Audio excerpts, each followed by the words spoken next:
Welcome student, welcome to NEET biology lecture. Student, आज हम start करेंगे न्यू चैप्टर बायोलॉजिकल क्लासिफिकेशन को। NCERT के अकॉर्डिंग ये आपका चैप्टर नंबर 2 है। इस चैप्टर में मेनली हम डिस्कस करेंगे कि प्लांट और एनिमल को कैसे हम क्लासिफाई कर सकते हैं और उनको क्लासिफिकेशन के लिए कौन कौन से थियरी दिए गए हैं, कौन कौन से प्रिंसिपल दिए गए हैं जिसके बेसिस पे हम प्लांट और एनिमल स्पीसीज़ को क्लासिफाई करते हैं, उनके रिलेटेड कौन कौन से साइंटिस्टों का कंट्रीब्यूशन है। साथ साथ ये भी पढ़ेंगे हम कैसे एनिमल और प्लांट के बायोलॉजिकल नेम को लिखते हैं। ठीक है, तो चलिए स्टार्ट करते हैं इस चैप्टर को। सबसे पहले इसे मैं बायोलॉजिकल क्लासिफिकेशन में जो हमें टर्म पढ़ना है वो क्या पढ़ना है, सिस्टमेटिक क्या होता है। ठीक है,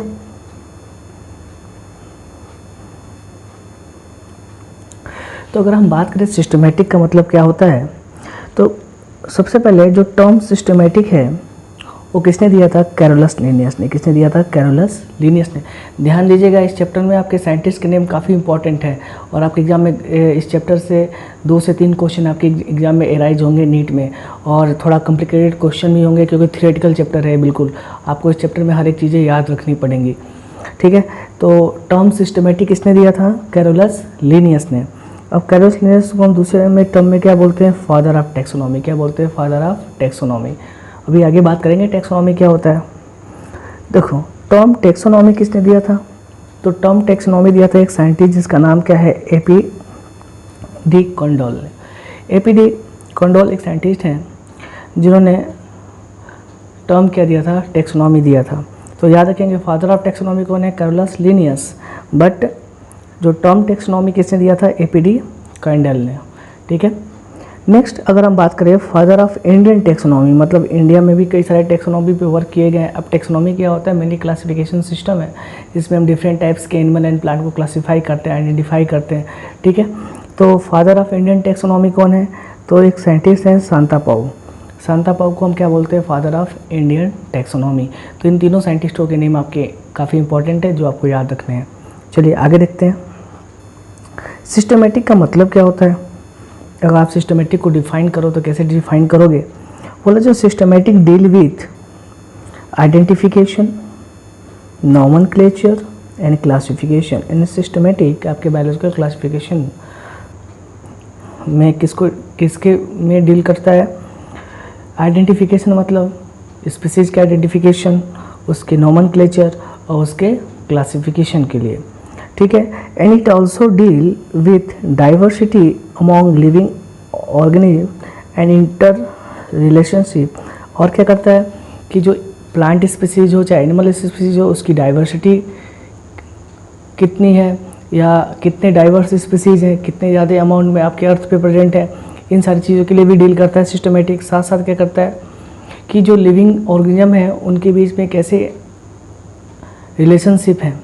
ठीक है, यानी इन्वायरमेंट के साथ उसका कैसा रिलेशनशिप है और स्पीसीज के बीच में कैसा रिलेशनशिप है, इसको अगर हमें स्टडी करना है तो हमें किस में स्टडी करते हैं, सिस्टमेटिक ब्रांच में। किस में करते हैं हम, सिस्टमेटिक ब्रांच में। तो सिस्टमेटिक ओवरऑल क्या है, किसी भी लिविंग जो आपका ऑर्गेनिज्म है, चाहे वो प्लांट हो चाहे वो एनिमल हो, उसके आइडेंटिफिकेशन, नॉमेनक्लेचर एंड क्लासिफिकेशन को हम क्या करते हैं, इसमें स्टडी करते हैं। और साथ साथ उनकी जो डाइवर्सिटी है, उनका जो इंटर रिलेशनशिप है, इसको भी हम क्या करते हैं, इस ब्रांच में डिस्कस करते हैं, स्टडी करते हैं। ठीक है, चलो आगे देखते हैं। नेक्स्ट अगर हम बात करें, सेकेंड टर्म जो है आपका टैक्सोनॉमी। क्या है आपका, टैक्सोनॉमी। अब टैक्सोनॉमी क्या होता है, वह taxonomy deal with identification, nomenclature and classification. And taxonomy आपका बायोलॉजी का ब्रांच है जो किससे डील करता है, आइडेंटिफिकेशन, नॉमेनक्लेचर एंड क्लासिफिकेशन को। ठीक है, it deal with rule and principle of classification, which means taxonomy is the process of classification। means ये करता क्या है, एक तो आपको पता चल गया identification, nomenclature and classification. And biology की ब्रांच जो किससे डील करती है, किसी भी लिविंग सिस्टम या लिविंग ऑर्गेनिज्म के आइडेंटिफिकेशन, नॉमेनक्लेचर एंड क्लासिफिकेशन से, उसको हम बोलते हैं टैक्सोनॉमी। और साथ साथ किससे डील करता है कि उनको कैसे हम क्लासिफिकेशन कर सकते हैं, उसके लिए जो प्रिंसिपल है या मेथड है। साथ साथ ओवरऑल आप बोलते हो कि जो टैक्सोनॉमी का मीन क्या होता है, प्रोसेस ऑफ क्लासिफिकेशन। क्या होता है आपका, प्रोसेस ऑफ क्लासिफिकेशन। चलिए नेक्स्ट अब एक एक छोटे छोटे टर्म को हम डिस्कस करेंगे। सबसे पहले हम बात करेंगे आइडेंटिफिकेशन की। क्या बात करेंगे? आइडेंटिफिकेशन क्या होता है? तो लोग आइडेंटिफिकेशन का मतलब क्या होता है? आइडेंटिफाई एन ऑर्गेनिज्म, मतलब टेक्सोनॉमी की ब्रांच में जब हम क्या करते हैं, किसी लिविंग ऑर्गेनिज्म को आइडेंटिफाई करते हैं तो उसको हम क्या बोलते हैं? आइडेंटिफिकेशन। सेम ऐसे नोमेनक्लेचर का मतलब क्या होता है? To give scientific name to an organism so that it is known by that name throughout the world. बोला कि नोमेनक्लेचर क्या है? नोमेनक्लेचर का मतलब क्या होता है? किसी भी ऑर्गेनिज्म को या लिविंग ऑर्गेनिज्म को एक साइंटिफिक नेम देना जिसके बेसिस पे वो पूरे वर्ल्ड में जाना जाए, मतलब वही नेम पूरे वर्ल्ड में क्या होता है? चलता है, यानी उसी नेम से क्या होते हैं? पूरे वर्ल्ड में उसको लोग जानते हैं। जैसे एग्जांपल मैंगीफेरा इंडिका, तो मैंगीफेरा इंडिका किसका नेम है? आपका मैंगो का नेम है। तो मैंगीफेरा इंडिका ऐसा नहीं है सिर्फ आप इंडिया में इसको साइंटिफिक नेम से जानते हो, पूरे वर्ल्ड में भी आप जाओगे ना, जहाँ भी साइंटिफिक नेम पढ़ोगे ना मैंगो का, तो उसका क्या होगा? नेम मैंगीफेरा इंडिका ही होगा। ठीक है, चलिए आगे देखते हैं। थर्ड वन है क्लासिफिकेशन। क्लासिफिकेशन का मतलब क्या होता है? बोला है it means classify organism based on observable characteristic, मतलब जो प्लांट स्पीसीज हो चाहे एनिमल स्पीसीज हो, उसमें जो ऑब्जर्व कैरेक्टरिस्टिक हैं, ठीक है, जो उसके स्पेसिफिक कैरेक्टरिस्टिक हैं, उसके बेसिस पे उनको क्लासिफाई करना या डिफरेंट टाइप्स ग्रुप में प्लेस करना, ठीक है, टेक्सोनॉमिक कैटेगरी के, उसी को हम टर्म क्या देते हैं? क्लासिफिकेशन। क्या टर्म देते हैं? क्लासिफिकेशन। चलिए इसके बाद जो मेन आपका टॉपिक स्टार्ट होता है वो हमें पढ़ना है बायोनॉमिनल सिस्टम ऑफ क्लासिफिकेशन। ठीक है, बायोनॉमिनल सिस्टम ऑफ क्लासिफिकेशन क्या है? इसको फर्स्ट टाइम प्रपोज किया था कैस्पर बाउहिन ने, ठीक है, और फर्स्ट गिवन और इंट्रोड्यूस बाय लीनियस। इसको फर्स्ट टाइम जो बायोनॉमिनल क्लासिफिकेशन सिस्टम को दिया था वो किसने दिया था? लीनियस ने दिया था। ठीक है, कब? 1751 में। उनका जो बुक है उसका नाम क्या है? फिलोसफिका बॉटनिका। ठीक है, जो इसमें उन्होंने क्या बताया था? रूल और इंट्रोडक्शन ऑफ बायोनॉमिनल नोमेनक्लेचर, यानी किसी भी स्पीसीज को नोमेनक्लेट करने के लिए उन्होंने बायोनॉमिनल नोमेनक्लेचर सिस्टम बनाया था। उसको उन्होंने किस बुक में लिखा था? फिलोसफिका बॉटनिका। ठीक है, उस पर डिफरेंट टाइप्स के रूल बनाए गए थे बायोनॉमिनल क्लासिफिकेशन सिस्टम के, जो अभी आगे आप पढ़ोगे। बोला है फर्स्ट यूज बाय लीनियस इन 1753।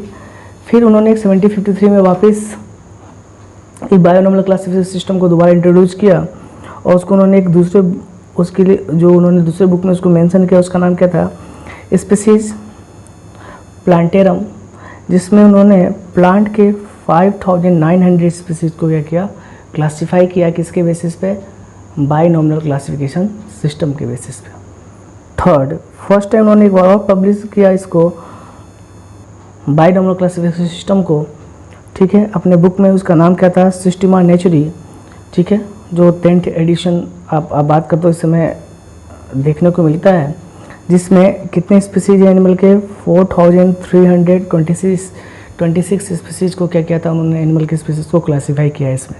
तो ओवरऑल ये आपसे बात करें, कैरोलस ने फर्स्ट टाइम इंट्रोड्यूस किया तो उन्होंने उसको अपने बुक में मेंशन किया। उनकी पहली बुक कौन थी? फिलोसफिका बॉटनिका, जिन्होंने इस पर बायोनॉमिनल क्लासिफिकेशन सिस्टम के डिफरेंट रूल्स बनाए हैं, जिसके बेसिस पे प्लांट और एनिमल को उन्होंने फर्दर आगे क्लासीफाई किया। जब उन्होंने प्लांट को क्लासीफाई किया तो उसके लिए उसको उन्होंने किस पे मेंशन किया है? स्पीसीज प्लांटेरम में, जिसमें उन्होंने 5900 प्लांट स्पीसीज को क्या किया? क्लासीफाई किया है। फर्दर उन्होंने एक बार और क्लासीफाई किया किसको? एनिमल स्पीसीज को। उसको उन्होंने किस में इंट्रोड्यूस किया? दूसरे बुक में, जिसका नाम है सिस्टेमा नेचुरी। ठीक है, जिसमें कितने सिस्टेमा नेचुरी में कितने हैं आपके एनिमल स्पीसीज? 4326 स्पीसीज को उन्होंने क्या किया है? बायोनॉमिनल क्लासिफिकेशन सिस्टम से क्या किया? क्लासीफाई किया है। चलिए अब क्या क्या रूल है इस बायोनॉमिनल क्लासिफिकेशन सिस्टम के जो कैरोलस लीनियस ने बनाया था। ठीक है, तो रूल हमें पढ़ने हैं। तो बोला है द नेम कंसिस्ट 2 पार्ट, मतलब बायोनॉमिनल नोमेनक्लेचर सिस्टम क्या बोलता है कि जो भी साइंटिफिक नेम होते हैं उसमें कितने पार्ट प्रेजेंट होते हैं? 2 पार्ट प्रेजेंट होते हैं। पहला क्या होता है? जेनरिक नेम, मतलब जीनस नेम, और सेकंड क्या होता है? स्पेसिफिक नेम मतलब आप बोल सकते हो स्पीसीज का नेम, यानी बोलते हो ना जिसको हम बोलते हैं स्पेसिफिक एपिथेट, या बोल सकते हो स्पीसीज का नेम। अब बोला है कि जो जेनरिक नेम या जीनस का नेम होता है वो always start in capital letter. ये आपको याद रखना, आपके एग्जाम में क्वेश्चन बहुत आसान सा आता है कि जो जेनरिक नेम होता है वो हमेशा कैसे स्टार्ट होता है, कैपिटल लेटर से। बट जो स्पेसिफिक नेम होता है, स्पीसीज का जो नेम होता है वो ऑलवेज स्टार्ट किससे होता है, स्मॉल लेटर से। किससे स्टार्ट होता है, स्मॉल लेटर से, ठीक है। और दूसरा उन्होंने क्या रूल बनाया था, बोला है सेकेंड जो उन्होंने पॉइंट बताया वो क्या बोला कि in handwritten description generic and specific epithet या species name are either underline और सेपरेटली। बोला जब हम हैंड रिटन डिस्क्रिप्शन देते हैं, लिखते हैं साइंटिफिक नेम को किसी भी प्लांट एंड एनिमल के लिए, तो जो जेनरिक नेम और स्पीसीज जो नेम होता है उसको या तो क्या करते हैं, अंडरलाइन करते हैं सेपरेटली, और या अगर हम प्रिंटेड के फॉर्म या प्रिंट, आप देखते हो ना PDF एरे में कई सारे स्पीसीज के नेम आप बोल सकते हैं एनिमल या प्लांट के साइंटिफिक नेम लिखे होते हैं, तो प्रिंटेड फॉर्म में क्या होते हैं, इटैलिक फॉर्म में होते हैं। क्या होते हैं, इटैलिक फॉर्म में। बट एक साथ दो फॉर्म में नहीं होते, ऐसा नहीं है कि आधे इटैलिक फॉर्म में हो या आधे हैंड रिटन लैंग्वेज में, ऐसा नहीं होता। जब आप लिखते हो नोटबुक वगैरह में तो कैसे लिखते हो, हैंड रिटन लैंग्वेज में। तो हम करते क्या है, जेनरिक नेम और स्पीसीज नेम को अलग अलग लिखते हैं, उनको अलग अलग क्या होता है, सेपरेटली अंडरलाइन करते हैं। बट अगर हम प्रिंटेड डॉक्यूमेंट्स की बात करें वहाँ पे क्या होता है, इटैलिक लैंग्वेज में होता है। बट कभी दोनों लैंग्वेज क्या होते हैं, एक साथ नहीं आ सकते, ठीक है। या दोनों जो आप बोलते हो ना कि डिस्क्रिप्शन, हैंड रिटन डिस्क्रिप्शन या इटैलिक डिस्क्रिप्शन, दोनों एक साथ नहीं आ सकते, ठीक है। चलिए आगे देखते हैं। बोला है कि next abbreviated form of name of author is written after species name. बोला कि जो स्पीसीज का जो नेम होता है वहाँ पे हम करते क्या हैं,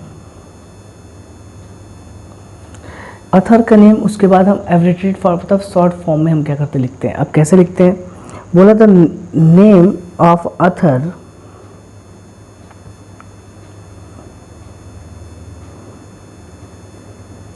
बोला जो name of author is neither underline nor printed in italic, ठीक है।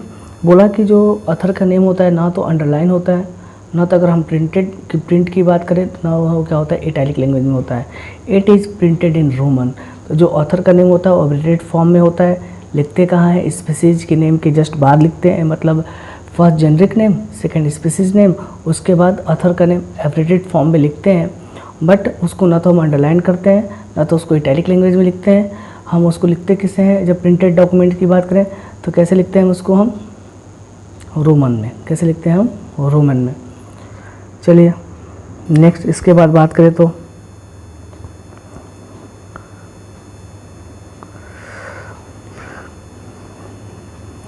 बोला है कि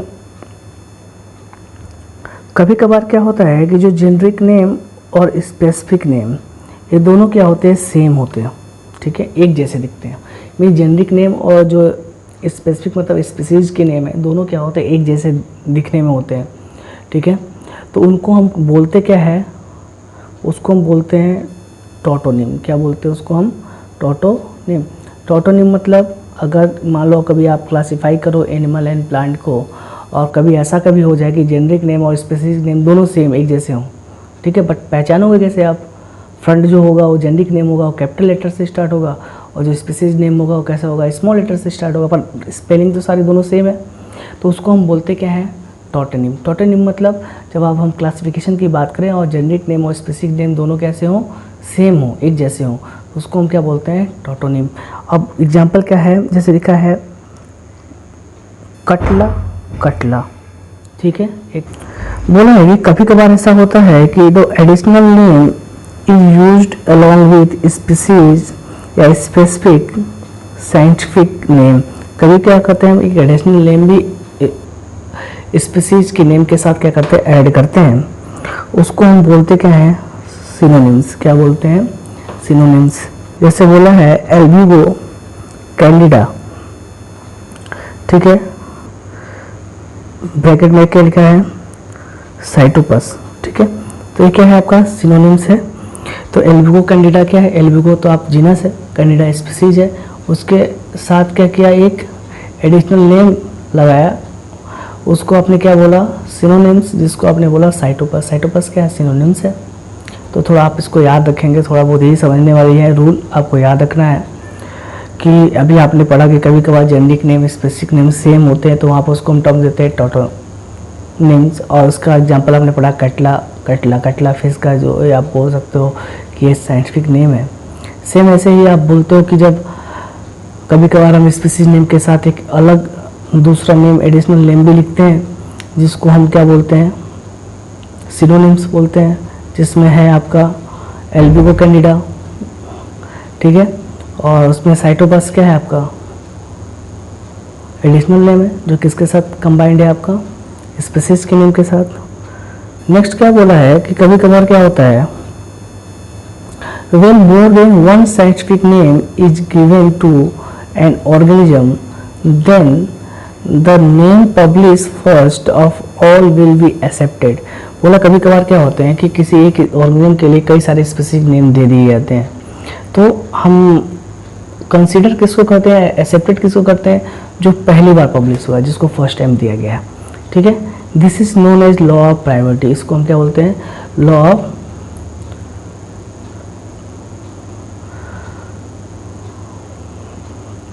प्रायोरिटी। मतलब जिसको पहले फर्स्ट टाइम प्रायोरिटी दी गई है, उसी की स्पीसीज नेम को हम क्या करते हैं, कंसीडर करते हैं। ठीक है, तो थोड़ा आप इसको याद रखेंगे, कभी कभी एग्जाम में पूछ सकता है लॉ ऑफ प्रायोरिटी क्या है। लॉ ऑफ प्रायोरिटी मतलब कभी कभार क्या होता है, किसी हम अगर आप पढ़ोगे आगे क्लासिफिकेशन सिस्टम मेरे को, तो कई सारे ऐसे स्पीसीज हैं जिनमें क्या है कि एक ही ऑर्गेनिज्म के कई सारे क्या है स्पेसिफिक नेम दिए गए हैं। अब दे तो दिया गया है, पर अब उनको लिखेंगे कैसे, सारे नेम को तो नहीं लिखेंगे ना जीनस के आगे, तो हम लिखते किसको है, जो फर्स्ट टाइम पब्लिश किया गया था, जब उस एनिमल को क्लासिफिकेशन सिस्टम में या उनमें उनके नेम लिखे गए थे, तो जो यूज किया गया था स्पीसीज नेम, उसी को हम क्या करते हैं, एक्सेप्ट करते हैं। इसी को हम बोलते हैं लॉ ऑफ प्रायोरिटी। ठीक है, आगे देखते हैं। बोला है कि जो साइंटिफिक नेम है आर डिराइव फ्रॉम लैटिन। जो साइंटिफिक नेम होता है वो किससे डिराइव हुआ है, लैटिन से। At it is dead language, इसको हम क्या बोलते हैं, डेड लैंग्वेज के फॉर्म में पढ़ते हैं। And no modification are possible in it, और इसमें कोई मॉडिफिकेशन नहीं कर सकते। मतलब ऐसा नहीं है कि आप बोलते हो कि जो भी साइंटिफिक नेम है वो किससे डिराइव हुए हैं, लैटिन लैंग्वेज में डिराइव हुए हैं, तो उसको हम बोलते हैं डेड लैंग्वेज। डेड लैंग्वेज मतलब इसमें कोई मॉडिफिकेशन नहीं कर सकते। एक बार जो नेम दे दिया गया है वही नेम क्या है, पूरे वर्ल्ड में उसी नेम से जाना जाएगा, फर्दर उसमें कोई मॉडिफिकेशन नहीं कर सकते हैं। ठीक है, जैसे एग्जांपल रोजा इंडिका। ठीक है, तो रोजा, रोज का नेम स्पीसीज है, जीनस है, और इंडिका मतलब इंडियन स्पीसीज है। तो रोजा इंडिका क्या है आपका, रोज का साइंटिफिक नेम है। और LIN मतलब क्या है आपका, ये लिनियस का एब्रिटेड फॉर्म है। ठीक है, इसको हम अंडरलाइन नहीं करेंगे। बोला है this indicate that Linnaeus first describe this species. एक इसमें लिनियस क्या बता रहा है कि जो लिनियस ने क्या किया था, फर्स्ट इसको डिस्क्राइब किया था, इस स्पीसीज को। ठीक है, तो ये था आपका बायनॉमिनल क्लासिफिकेशन सिस्टम, जिसको किसने दिया था, लिनियस ने दिया था।